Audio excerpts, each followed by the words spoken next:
Halo semua, selamat datang kembali di channel Tepanaka Chemistry dan kita akan melanjutkan pembahasan dari soal OSK Uraian 2019. Sebelum itu saya ingin mengkoreksi beberapa hal dari soal nomor 3 yang di video sebelumnya sudah saya bahas. Sepertinya ada sedikit kekeliruan dan juga ada yang kurang. Jadi terima kasih untuk Just for Fun yang sudah memberitahu saya tentang kekurangannya ya. Jadi di sini untuk soal yang C, gambarkan struktur Lewis untuk NO2, NO2- dan NO3- beserta resonansinya. Yang pertama saya melupakan resonansinya. Terima kasih untuk Just for Fun yang sudah mengingatkan. Dan saya akan mengkoreksi juga untuk struktur dari NO2 ya. Jadi ini adalah yang saya gambar kemarin untuk struktur dari NO2 ya yang di sini ya. Ini adalah struktur dari NO2, ini ada NO2-, ini NO3-. Nah, yang pertama saya melupakan sesuatu nih.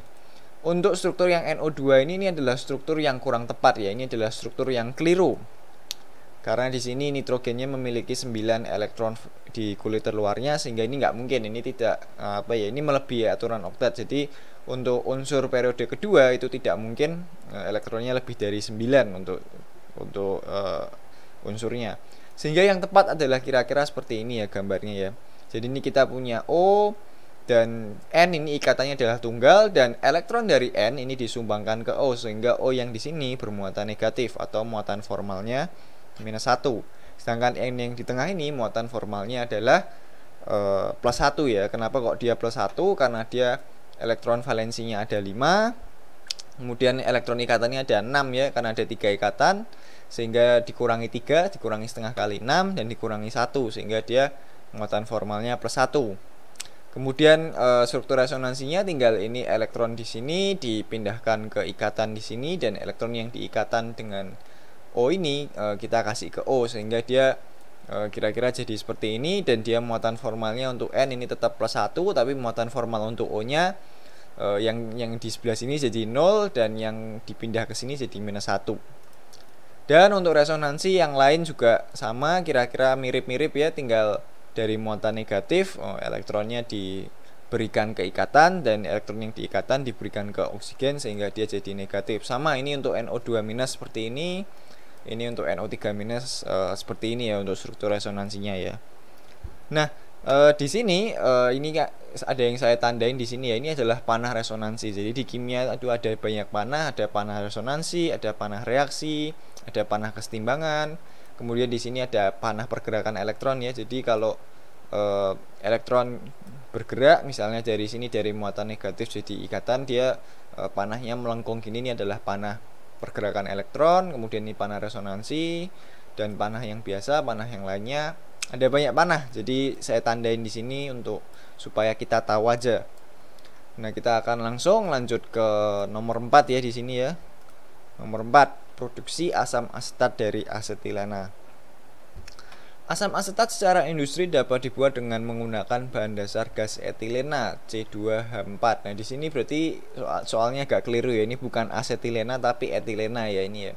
Karena asetilena itu rumusnya adalah C2H2 atau nama lainnya etuna dia. Jadi asetilena itu adalah C2H2 ya. Jadi ini mungkin soalnya agak keliru ini.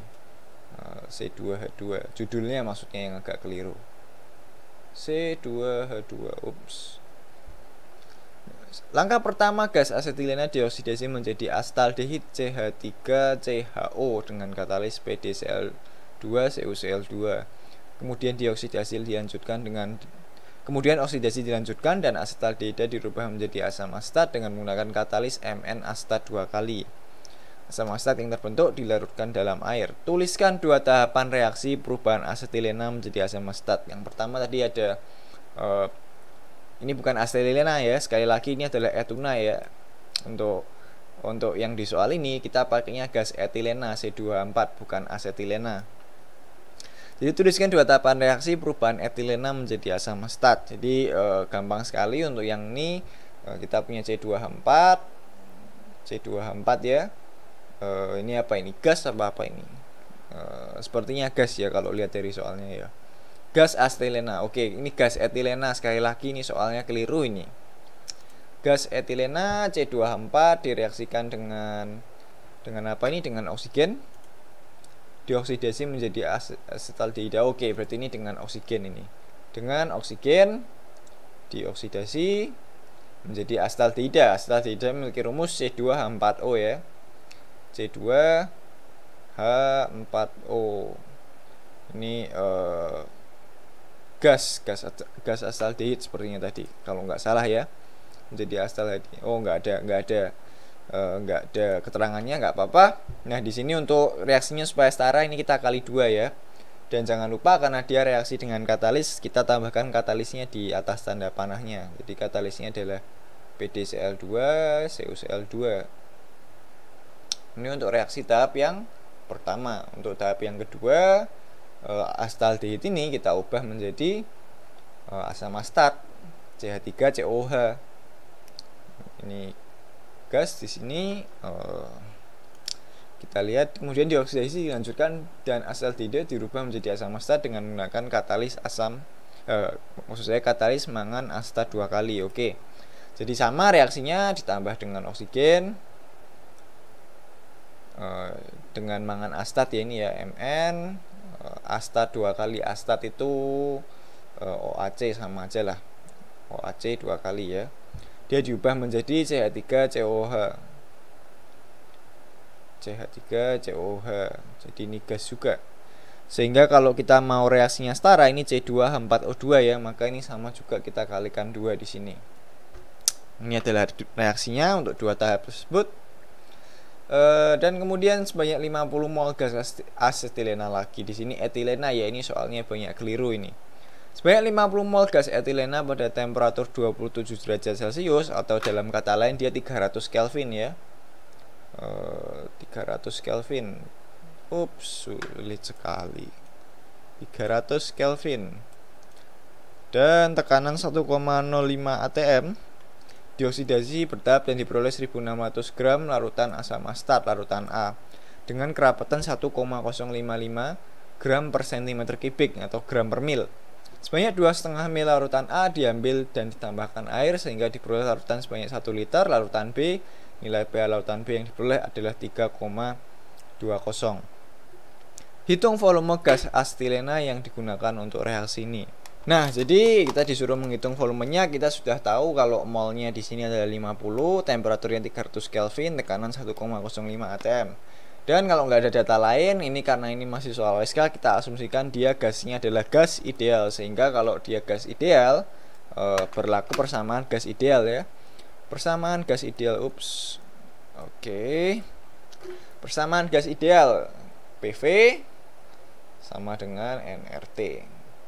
Nah, sehingga karena kalau kita ditanya volumenya, maka V sama dengan nRT per P. Di sini N-nya adalah 50 mol, R-nya adalah 0,082057 ya.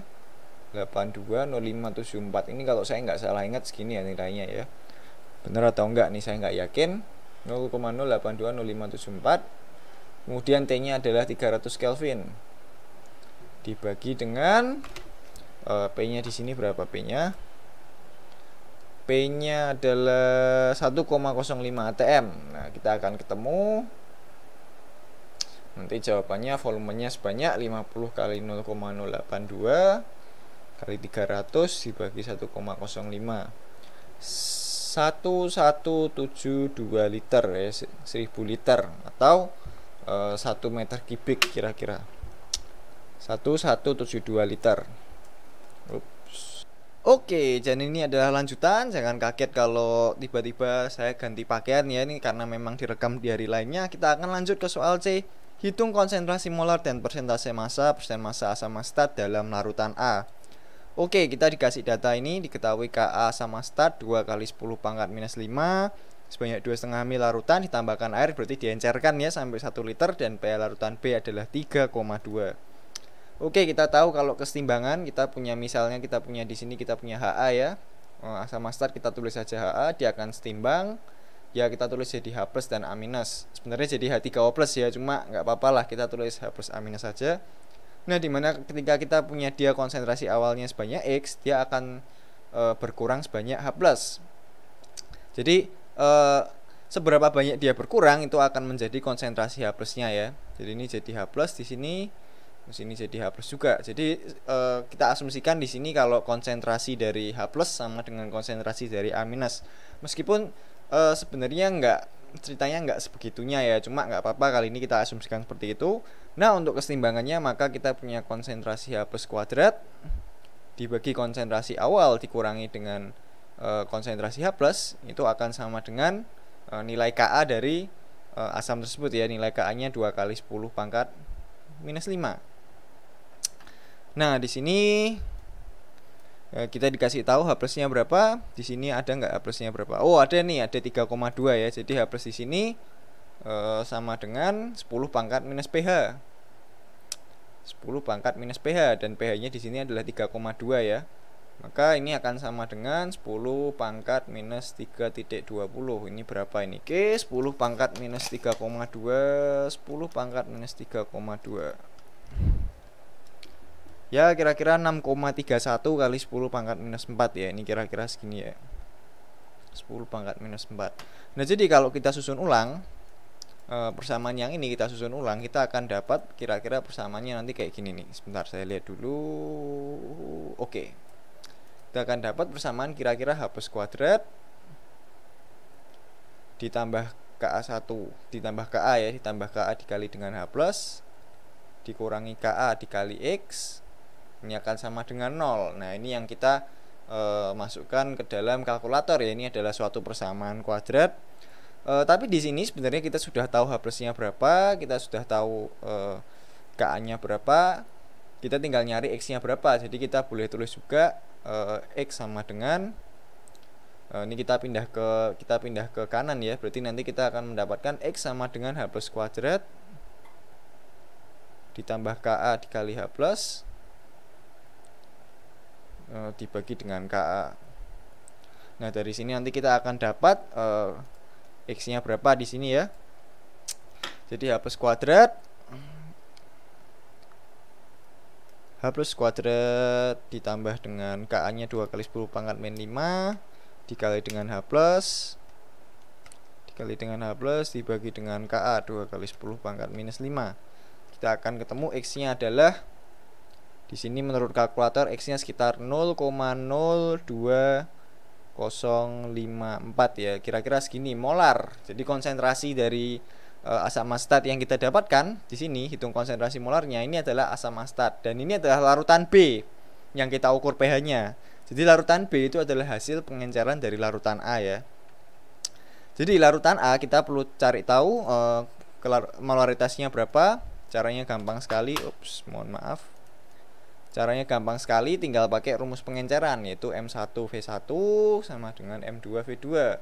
Dimana kita tahu kalau M2-nya ini setelah pengenceran adalah 0,02054, V-nya adalah 1 liter, dan volume awalnya di sini adalah 2,5 mili ya. 2,5 mili atau 2,5 dibagi 1000 ya nanti liternya ya.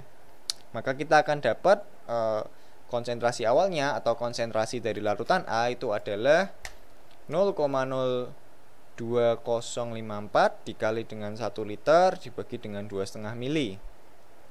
Kita akan dapat konsentrasi awalnya adalah 8, di sini ya menurut kalkulator adalah 8,216 molar. Jadi ini adalah konsentrasi molar dari larutan A, yaitu 8,216. Dan ada pertanyaan lagi kayaknya kalau nggak salah ada. Oh iya, ada persentase massa asam asetat dalam larutan A.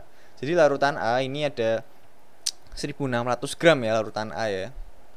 Jadi kita punya 1600 gram larutan A, 1600 gram dengan densitasnya adalah berapa ini? Densitasnya tadi 1,055 gram per centimeter kubik. 1,055 gram per centimeter kubik.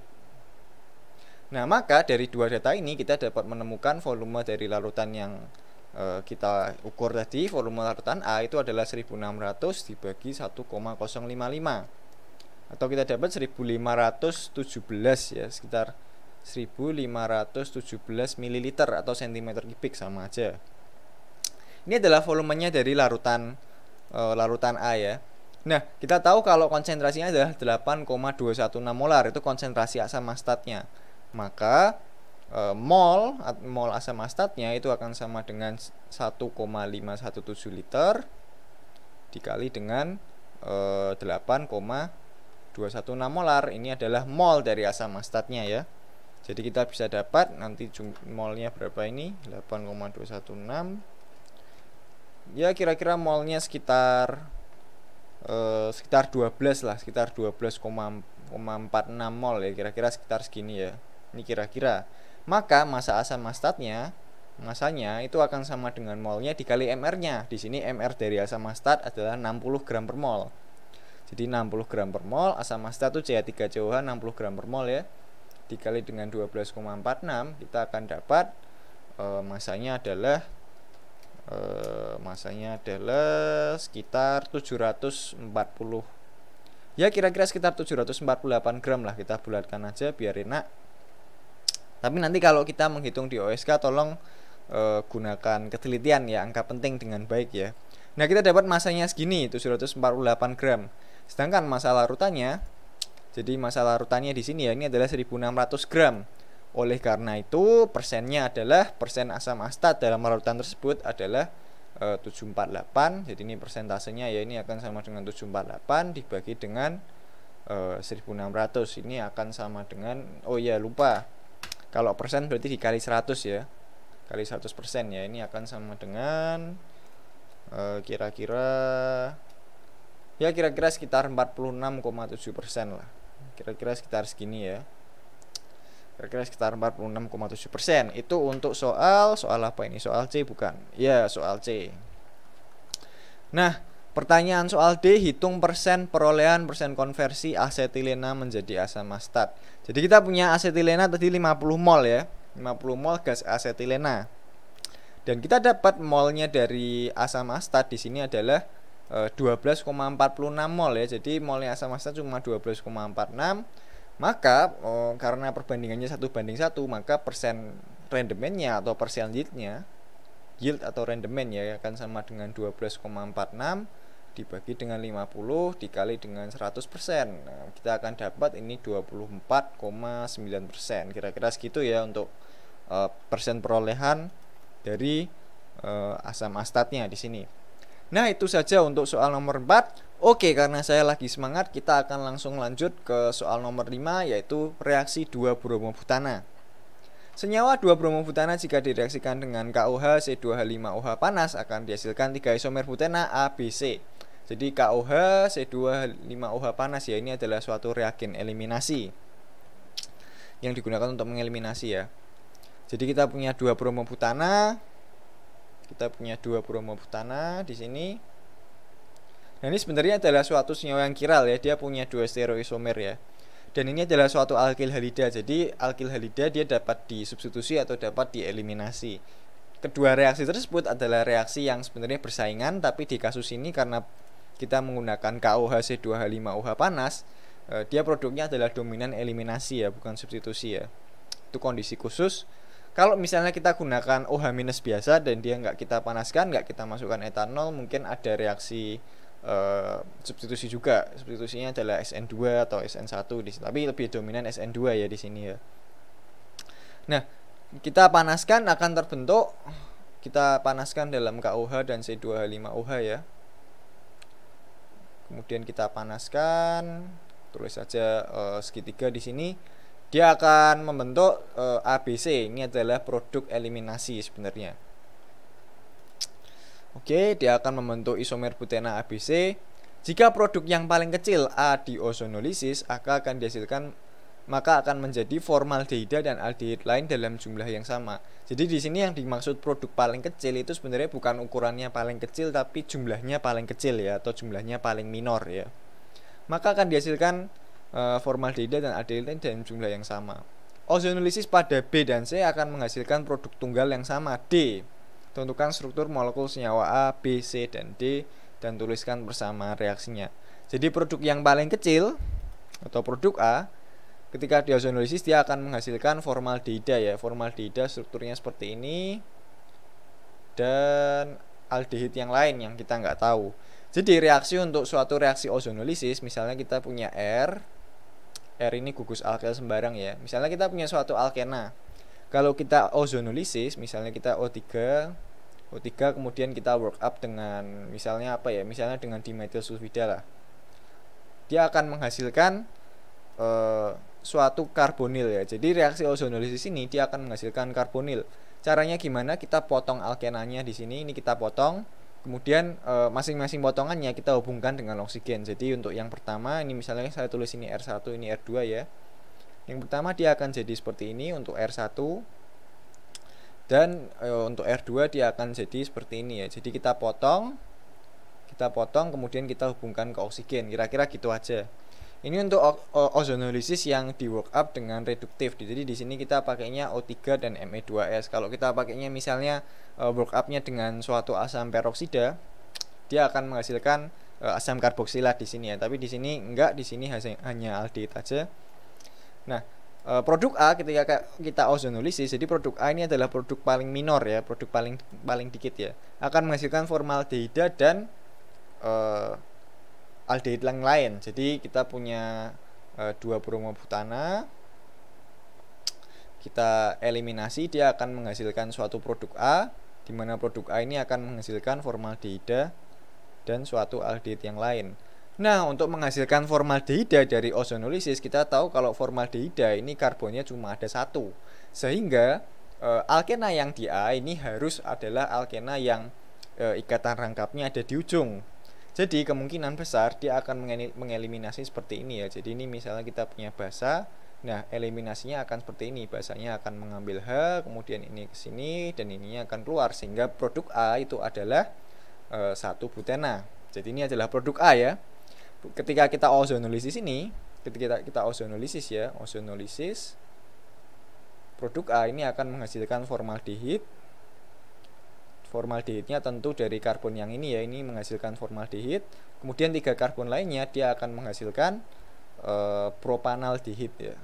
Propanaldehid. Jadi ini, nah produk lainnya adalah propanaldehid. Ini untuk yang A. Nah yang B, dia akan menghasilkan produk tunggal yang sama, yaitu produk D. Nah gampang, kalau tadi yang A kita punya 1 dan 3, kalau yang B tentunya pasti dia akan 2 dan 2 jumlah karbonnya. Sehingga sehingga ketika B dan C kita eliminasi, misalnya kita punya Br di sini ya. Kita punya Br, kemudian kita punya ini. Nah yang dieliminasi hidrogennya adalah hidrogen yang ini. Jadi kita punya basa, kita eliminasi hidrogennya, dia akan ke sini, dan dia akan menghasilkan produk B dan C yang sebenarnya kalau di ozonolisis akan menghasilkan produk tunggal yang sama. Maka kemungkinannya senyawa B dan C adalah suatu isomer cis trans. Jadi yang B adalah yang kita anggap yang B di sini adalah yang cis, ini adalah B, kemudian yang C ini adalah yang trans. Ini H, ini H. Jadi beda ya cis trans ya di sini ya. Ini adalah produk C. Nah, ketika kita ozonolisis, kita potong di ikatan rangkapnya, kita akan mendapatkan asetaldehida ya di sini produknya. Ini produk ozonolisisnya untuk senyawa B dan C. Maka ini adalah senyawa D di sini, asetaldehida. Tuliskan semua bersama reaksinya ya, bisa lah. Nah, kira-kira segitu aja untuk pembahasannya untuk soal nomor 5 ya. Nah, besok sudah OSK dan saya harap kalian semua semangat mengerjakan soal OSK dan yakin lolos, banyak berdoa, dan hari ini banyak refreshing juga supaya besok waktu mengerjakan sudah seger dan siap ya untuk lolos ke babak berikutnya. Selamat belajar bagi kalian semua dan terima kasih sudah mensupport channel ini, dan Tuhan memberkati kita semua.